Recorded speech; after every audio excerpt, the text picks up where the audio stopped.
খুলনার লবণচড়ায় আলাদা স্থানে দুর্বৃত্তদের গুলিতে দুই যুবক নিহত হয়েছেন। স্থানীয়রা জানান, বিকেলে বন্ধুদের সাথে ফুটবল খেলছিল মঞ্জুরুল ইসলাম। এ সময় ৮ থেকে ১০ জন দুর্বৃত্ত তাকে কুপিয়ে জখম করে গুলি করে পালিয়ে যায়। গুরুতর আহত অবস্থায় খুলনা মেডিকেলে নেওয়া হলে চিকিৎসক তাকে মৃত ঘোষণা করেন। একই থানা এলাকায় রাতে দুর্বৃত্তের গুলিতে নিহত হন নাজমুল নামে আরেক যুবক। এসব ঘটনায় জড়িতদের ধরতে অভিযান চলছে বলে জানায় পুলিশ।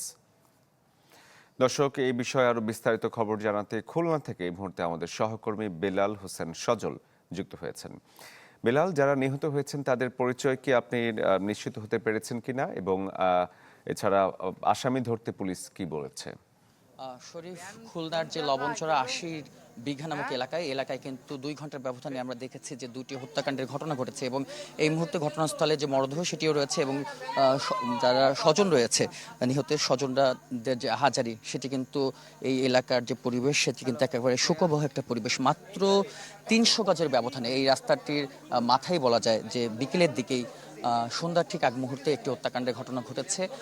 তখন মঞ্জুরুল নামের এক যুবককে তাকে হত্যার ঘটনা ঘটেছে। পাশাপাশি রাতে রাত ৮টার দিকেই আরেকটি হত্যাকাণ্ডের ঘটনা ঘটে। এই যুবকের নাম নাজমুল হোসেন।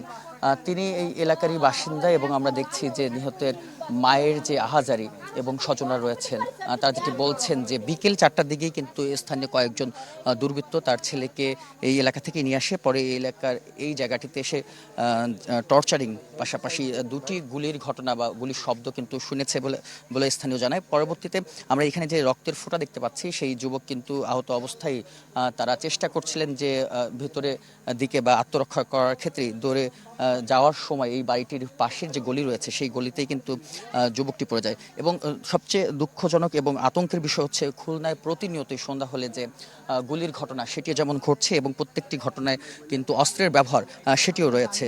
বলা যায় যে সবশেষ চলতি বছর এই ৮ মাসেই প্রায় অন্তত ৪৫টি হত্যাকাণ্ডের ঘটনা ঘটেছে। তার অধিকাংশের ক্ষেত্রেই কিন্তু অস্ত্রের যে ব্যবহার, সেই ব্যবহারটি হয়েছে এবং স্থানীয় যেটি বলছেন যে প্রত্যেকটি গ্রুপের কাছেই কিন্তু এখন যে মরণঘাতী অস্ত্র, তারা কিন্তু পিস্তল বা রিভলভার সেগুলো কিন্তু ব্যবহার করছেন এবং সেটি বিভিন্ন যে সন্ত্রাসী গ্রুপ, একাধিক বাহিনীর সঙ্গে যে পারস্পরিক দ্বন্দ্ব, সেই দ্বন্দ্বের জেরে কিন্তু হত্যাকাণ্ডগুলো ঘটছে। এর মধ্যে অন্যতম যেটি রয়েছে মাদক সহ কিশোর গ্যাং, এসব গ্যাংয়ের যে আধিপত্যের কারণে কিন্তু এলাকায় যে আতঙ্ক, সেই আতঙ্ক বিরাজ করছে এবং আমরা দেখছি যে এখানে দুটি ঘটনা মাত্র ২ ঘন্টার ব্যবধান। এবং গতকালকেও আমরা খুলনা যে রায়মহল এলাকা ছিল, সেখানে কিন্তু একটি গণপিটুনিতে এক যুবককে হত্যার ঘটনা ঘটেছে। সব মিলে কিন্তু খুলনা শহর শান্তিনগর থেকে এখন যে আতঙ্কের নগরী হিসেবে কিন্তু বিরাজ করছে। তো আমার কাছে এই ছিল খুলনা থেকে সবশেষ। সজল, ধন্যবাদ আপনাকে। দর্শক, খুলনায় দুটি হত্যাকাণ্ডের খবর জানাচ্ছিলেন আমাদের সহকর্মী।